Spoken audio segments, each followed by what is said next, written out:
Today I will show you the complete guide of cold email infrastructure and deliverability. Everything from the basics of email, email servers, domain records, to cold email infrastructure at scale. After this video you will have a better understanding of what makes an email land in the inbox instead of the spam folder. So let's dive right in.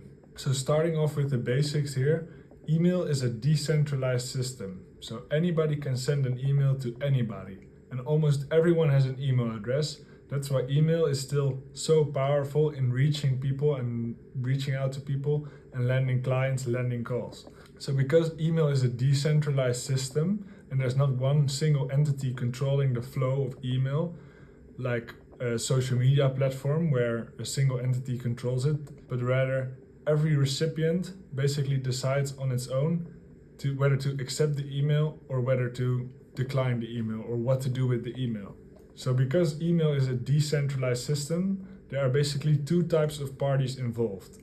And I'm going to explain this to you so it makes a little bit more sense. But basically you have mail user agents and mail transfer agents. So a mail user agent is like any email client on your phone, Gmail, Outlook, Apple Mail. Those are all the clients. They allow you to write emails, organize emails, and that's basically how we interact with the emails. And then we have the mail transfer agents, and those are all the email servers that handle email basically around the world. Those are the Google servers, Microsoft servers, private servers. These basically decide what happens to your email. Does it land in the spam or not? So what does that look like when you send an email? Say you want to send an email from your mail client to your recipient's mail client. Sending an email, when you click send on the email, your mail client will talk to your MTA, your mail server. So if you have a Gmail address, it will talk to your Google server, for example.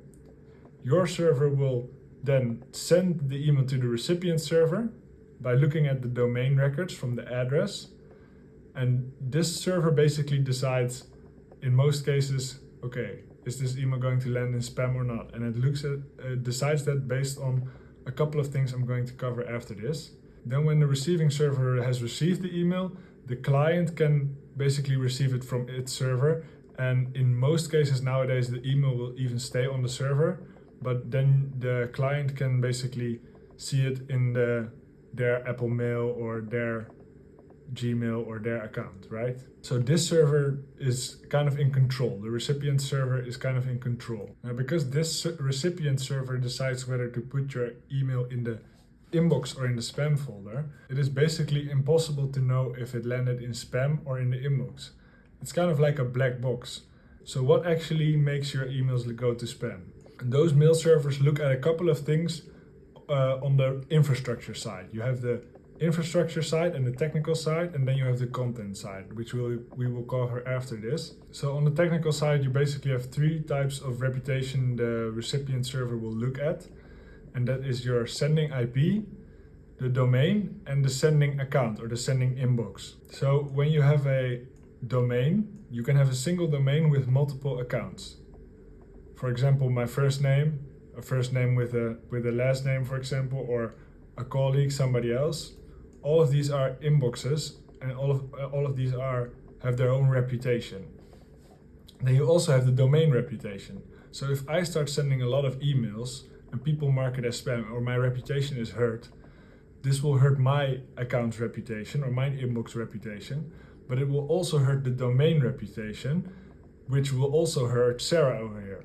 Now, if she doesn't send a lot of emails, but all her emails will still land in spam. And this is why you never want to use a primary domain for sending outreach. Then about the IP address, basically any server or any email can be sent from any IP address. But the IP address has a strong reputation. So back to the traditional mail analogy, the IP address is basically like the post office. You can send an email from any address to any other address with any domain, it doesn't matter. You can use any IP basically. It's even more flexible than traditional mail, of course, because you would use the mail office in a certain area, but with the IP address of the mail servers, they can be anywhere. This is basically just the internet address of your sending mail server, so of these servers. Your clients also have IP addresses, but they are less relevant for the reputation. Now, each domain also has domain records. Not having domain records hurts your trust without a good reason. You could have all kinds of content issues or other reputation issues, but these are just 3 points basically.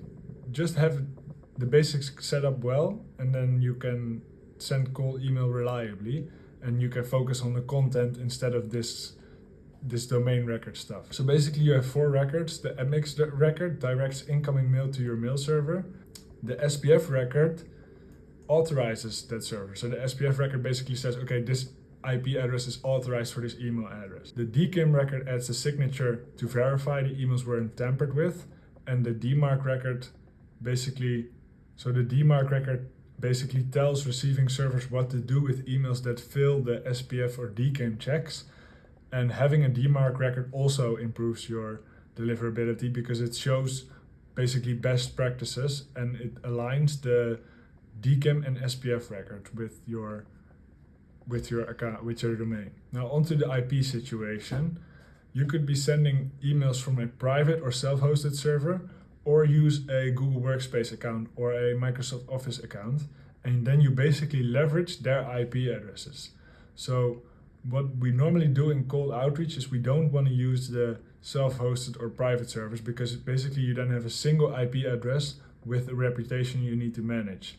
While if you use Google or Microsoft servers, they have their own IP addresses with good reputation, and most emails in the world are sent through their servers. So those IP addresses are managed by them, and they have good reputation out of the box, and they rotate them out. So basically if you use Google or Microsoft accounts and their servers for sending emails, they look the most natural, and they will basically solve the IP address situation for you. So you don't have to worry about IP address reputation. So when you use a Google Workspace or Microsoft Office account, you basically have the sending IP reputation part solved. So you only need to worry about the sending inbox reputation and the domain reputation. The domain reputation, you want to basically always have those domain records set up properly. And then it's just a matter of controlling the reputation of your content and your sending volume. If you're going to send hundreds or thousands of emails from a single email account, the volume will be too much and your reputation will be burnt and all of the emails will end in spam. So what we want to do is basically we want to load balance it out. I'll show you a quick example here. Here we have 2 domains. And like I said before, you never want to send cold emails through your primary domain, because if your domain reputation is damaged from your primary domain, all your colleagues won't be able to communicate with each other anymore because all of the emails will go to spam. So you always want to use secondary domains. And a secondary domain kind of looks like this, like get and then your main domain, or try and then your main domain. And then you want to have multiple of those. So you basically spread the volume out, because if you have a single domain and that reputation is hurt, then all your eggs are in one basket. And when you have multiple domains, you have multiple domain reputations basically. And then for each of those secondary domains, you can have multiple inboxes. Ideally, you would have a single one, but you could have 2 or up to 3 per domain. I wouldn't recommend creating more than 3 accounts per domain. Some people, they send with 10 or 20 accounts per domain, but this is not recommended. And per account, then you can send around 30 emails a day. So now you understand why we want to use Google and Microsoft servers to solve the IP reputation issue, and why we want to have multiple domains with multiple accounts per domain or multiple inboxes per domain, but not more than 3.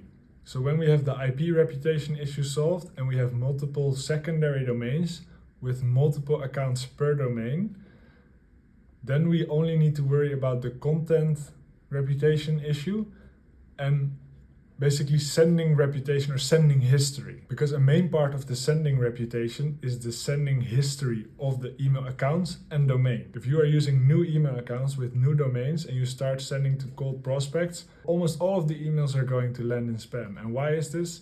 It's because you don't have any history or sending reputation yet with the MTAs, with the email servers. So you always want to warm up your new domains and new inboxes for at least 3 to 6 weeks. So what warm up is, it is gradually building up the sending reputation by sending emails to emails accounts that are known or that will reply positively and won't mark you as spam, and building up that volume. That's basically what warm up is. And you could do this by sending emails to colleagues or people you know and having them reply, or you could use a cold email outreach platform like Reachkit and basically have this automated if you have a lot of inboxes. If you don't warm up, you're basically setting yourself up for failure. Kind of like with those domain records. It's just one of those technicalities you need to have covered. And warm up is also not a one-time thing you need to do in the beginning. You need to continuously do it. If you warm up your accounts during a sending campaign and lower the volume of your sending campaigns, basically the percentage of emails that are marked as spam will be way lower in compared to your total volume of emails. So this will look much better to the email servers. So to recap, common technical issues are missing domain records, of course. Just have your domain records in order. Then poor domain reputation, poor inbox reputation, and poor IP reputation. The IP reputation is basically solved when you use Google Workspace or Office accounts. And inbox reputation and domain reputation, we solve that by spreading out the risk, spreading out the volume, by having multiple domains, multiple accounts, never sending more than 30 emails per account, per inbox, and properly using warm up. So the domain reputation and inbox part are solved by warming up. And then finally, we have content issues. If you use too salesy or spammy language or words like free or guaranteed, that will hurt the chance of you landing in the inbox. Now, if you use open tracking, that's another one that will cause it to be more likely to land in spam. Open tracking, basically what it does is it puts an image in your emails, and if the image is loaded, then the server where the image is hosted, or the email server that put the image in, can basically see, okay, the image is loaded, that means the email is loaded. But this is quite inaccurate because bots often crawl the emails beforehand, or they scan the emails, or you have a small preview in a mail client and that will load the image, or sometimes they block it. Sometimes they block the image from being loaded at all, or they have special blocking for the small image that is basically invisible. So you have a lot of false positives, but also a lot of false negatives. Now, untrustworthy links, if you use a lot of links or untrustworthy links or links that kind of look suspicious or get flagged, this will hurt your deliverability.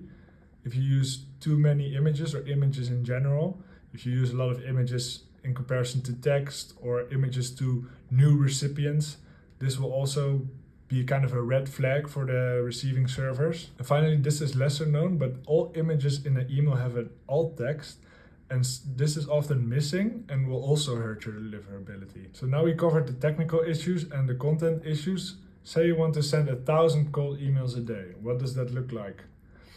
Well, like I said before, don't send more than 30 emails per account. So for 1,000 emails, you would need around 33 accounts or inboxes to send from to spread out the risk and volume of your sending. And when pairing that with 3 domains per account, you get about 10 domains. So you would need like 33 email accounts and around 10 domains, and then you can send 1,000 emails a day. And if you use the Google accounts or Office accounts, the IP reputation situation is basically solved. You properly warm these inboxes up. You don't use content with spammy words or stuff that will flag, and you use a proper offer. This is how you can send cold email at scale. This is how people send 1,000 emails a day while still landing in the inbox. Now, if you're sending up to 30 emails a day, that's still quite doable, right? Because you could just have a single account, just warm it up by sending emails to your colleagues and using it for a while, and then start sending cold outreach and managing it all in a single place. You could just do it from your Gmail. But if you need to send 1,000 cold emails a day and really scale your outreach, it's impossible to manage 33 sending inboxes or sending accounts and manage all the replies. So that's where a sending platform like Reachkit comes in.